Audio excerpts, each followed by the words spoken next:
Vaikapa party ఒక ఉన్మాద పార్టీగా, ఒక పిరికి పందల పార్టీగా తయారైంది.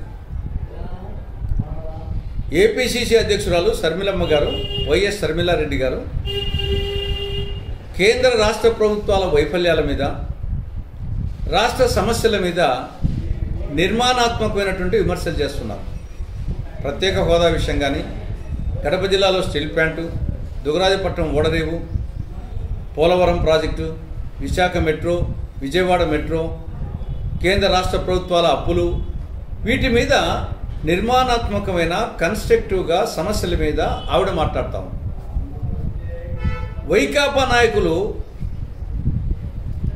ఆ విమర్శలకు వచ్చేసేసి ఆన్సర్ ఇవ్వకుండా, సమాధానాలు ఇవ్వకుండా ఆవిడ మీద వ్యక్తిగత విమర్శలు చేస్తున్నారు.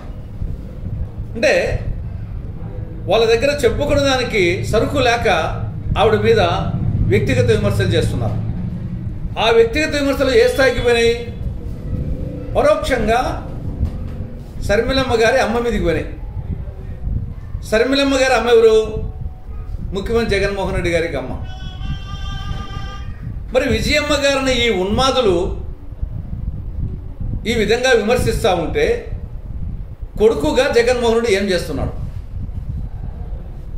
నీకు తెలియకుండా జరిగింటే నువ్వు ఇమ్మీడియట్గా వాళ్ళ మీద కేసు పెట్టి చట్టపరంగా శిక్షించాలి. లేదు, నీకు తెలిసే జరిగింటే, నీ ప్రోత్సాహంతో జరిగింటే అసలు నువ్వు మనిషివే కాదు. ఈరోజు షర్మిలమ్మని అంటారు, విజయమ్మని అంటారు, రేపు నిన్ను నీ కుటుంబాన్ని అంటారు. ఈ ఉన్మాదులకు వాళ్ళు ఏం చేస్తున్నది వాళ్ళకే తెలియదు.